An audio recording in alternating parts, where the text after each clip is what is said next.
The studio morning. The sun had barely risen over Manhattan when the CBS Mornings studio lit up with its usual soft gold tones. Producers hurried across the floor, adjusting lights, checking microphones, and rehearsing scripts. A calm vibration filled the room as the show prepared for its next special guest, Michael J. Fox. His appearances always brought warmth, depth, and an honesty that audiences connected with immediately. Michael stepped into the studio with a gentle smile. He was smaller now, more fragile physically, but his presence carried that same spark that made the world fall in love with him decades ago. One of the producers helped guide him to the interview area. He thanked her with his usual humor. "If I trip on air, just tell them it was a dance move. Makes me look cooler." Nate Burleson approached with a friendly handshake. "Michael, always an honor. We're glad to have you back." Michael nodded. "Thanks, Nate. Always a pleasure." The countdown began. Cameras rolled. The theme music faded out. "Welcome back to CBS Mornings," Nate announced. "Joining us today is someone who has inspired millions with his resilience and honesty, Michael J. Fox." Everything started with warmth. Michael talked about living with Parkinson's, the challenge of staying optimistic, and the upcoming anniversary of his foundation's largest research milestone. The viewers watching at home saw a man who spoke softly but carried enormous strength. But the tone of the conversation shifted when Nate asked a more sensitive question. "Michael, in your recent interview, you mentioned hitting a point last year where you said you felt deeply tired of the fight. Can you tell us what that moment really felt like?"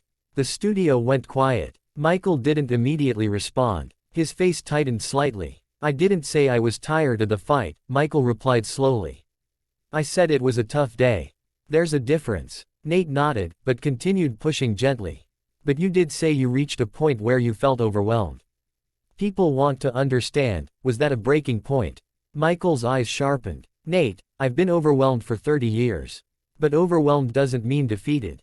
When you frame it as a breaking point, you turn it into something it wasn't." Some crew members glanced up, sensing tension. Michael's voice carried no anger, but there was unmistakable frustration. He had spent his life being open about Parkinson's, but never wanted pity or dramatization. He hated when conversations tried to turn him into a tragedy. Nate tried to clarify. "I'm not trying to dramatize it, Michael. I'm asking because fans worry." Michael sighed softly. "I know. But there's a line between asking and assuming." For a few seconds, the studio air felt thick, as if everything had slowed down. The camera operators exchanged looks. The producer watching from offstage leaned forward, unsure whether to cut to commercial early. Scene 2: The Clash. The interview resumed, but the earlier warmth had cooled. Nate attempted to shift the discussion to Michael's foundation and its scientific breakthroughs. Michael responded professionally, but his phrasing became shorter, more guarded. Something in him had closed off. Then Nate asked what would become the breaking question. "Michael, some critics have said your optimism sometimes overshadows the brutal truth of Parkinson's. Do you think you've painted the struggle too lightly over the years?" Michael blinked slowly. "I don't know who these critics are, Nate, but they don't live in my body." "I do." The whole studio froze. Michael continued, his voice shaking, but with emotion, not rage. "I've never sugar-coated anything. I've lived this disease every hour of every day for decades. If I talk about hope, it's because I earned hope the hard way." Nate tried to respond, but Michael raised a hand slightly. "Let me finish. When people say I'm too optimistic, what they're really saying is that suffering makes them more comfortable than strength. But I refuse to live like that." The moment was powerful, raw, and real. It was the kind of honesty only someone who had lived a lifetime of pain could express. But then Nate said a line that unintentionally ignited the sparks. "I hear you, Michael, but isn't part of your job as a public figure to be honest about the darkest parts too?" Michael stiffened. "Nate, you're talking to someone who gave the world his whole life, his illness, his vulnerability, his setbacks. I've been honest since the day I told the world I had Parkinson's. Don't question my honesty. Question the people who doubt it." The tension now felt visible, almost like a crack running down the center of the table. Studio producers whispered urgently. Was the interview spiraling? Should they cut to a pre-recorded segment? Should someone step in? One producer signaled the floor manager. The floor manager gave a subtle cue to wrap the segment early. "Nate, still trying to repair the conversation, nodded. Michael, I didn't mean to question your honesty. I respect you deeply. Michael looked down, exhaled slowly, then said, maybe we should end it here. Before Nate could answer, Michael gently removed his mic clip. The staff tried to intervene quietly, but Michael stood up. He wasn't storming off, there was no anger in his steps. But his expression was hurt, tired, and disappointed. He left the set quietly, leaning slightly on his assistant for support. The cameras cut away instantly, going to a commercial break with unusual abruptness. Inside the studio, everyone was silent.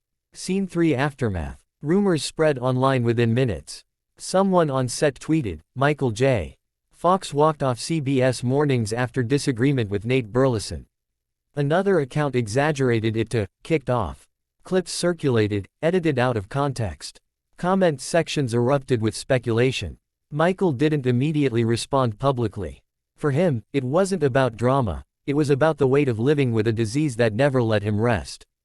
That morning, a single question had landed in the wrong place at the wrong time. Nate Burleson, shaken by how quickly the moment had escalated, reached out privately to Michael later that day. I'm sorry, he said. I pushed too hard. I respect you more than you know. Michael appreciated it but also clarified his own feelings. Nate, it wasn't anger. It was exhaustion. Some days the emotional weight is heavier than the physical symptoms. The two men eventually spoke again, off camera, away from headlines. And they understood each other better. But the internet didn't care about understanding. It cared about drama. Within hours, articles appeared claiming Michael had been removed from the studio, or banned. None of it was true. He hadn't been kicked out, he had simply needed space. Days later, Michael released a calm statement. I value open conversations. Sometimes they get emotional. That's part of being human. The dust eventually settled. Fans supported him. Viewers sympathized with Nate as well. What remained was a moment of human vulnerability, two people trying to navigate a sensitive conversation, both with good intentions, both caught in the unpredictable current of emotion. In the end, the story wasn't about a clash. It was about a reminder that even icons get overwhelmed, even hosts misstep, and even live TV can reveal the raw truth of being human.